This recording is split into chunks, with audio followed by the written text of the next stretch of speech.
Bem, pode morrer após o sexo, né, ou durante o sexo. Por que isso acontece? Quais são os fatores de risco mais comuns? Eu vou explicar para vocês por quê. Sem dúvida nenhuma, é um tabu.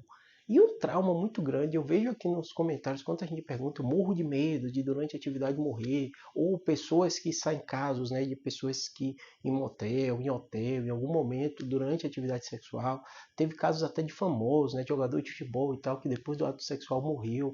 E muita gente me pergunta sobre isso, né? Por que isso acontece? Isso é frequente? Em primeiro lugar, isso são eventos raros, né? Na grande maioria das vezes, quando acontecem esses eventos, é muito num contexto de uma comorbidade, de uma doença, de algum tipo de malformação que o paciente tem. E durante a atividade sexual, pelo estresse estar aumentado, ele tem um risco de ter algum tipo de doença, né? A grande maioria das doenças são doenças cardiovasculares. Só para vocês entenderem, a gente sabe que o que mais mata no Brasil é AVC e infarto.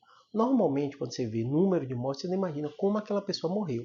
Geralmente, essa pessoa morreu num momento de estresse, ou porque brigou de alguém, ou foi fazer uma atividade que não estava acostumada de fazer, né? Ou durante a atividade sexual, ou durante algum momento correu, se estressou, brigou, porque esse momento é onde seu sistema cardiovascular ele é estimulado e ele sofre esse estresse e é o momento que as pessoas frequentemente acabam sentindo dor no peito e de repente morrendo. No caso da atividade sexual, ainda existe um problema que está cada vez mais frequente, né?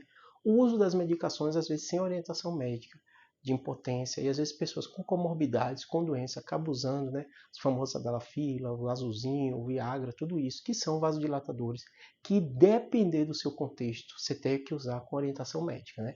Além do mais, quando mistura a medicação, a grande maioria dos pacientes que acontece de morrer neste momento é justamente no contexto de existir, de ter comorbidades que aumentam a chance disso acontecer.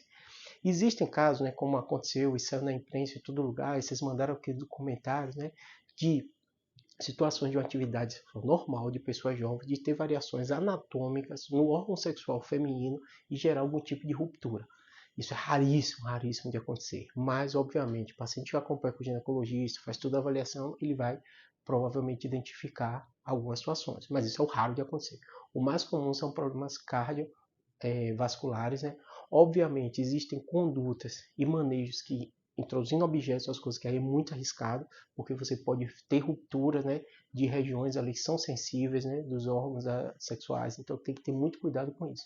Mas a grande maioria das vezes o risco maior é cardiovascular. Por isso, se você for usar qualquer tipo de medicação, usar sob orientação médica, muito cuidado com o uso de substâncias proibidas, cocaína, né, drogas, né, essas sim até energéticos, se você usar de forma exagerada, pode predispor esses sim fatores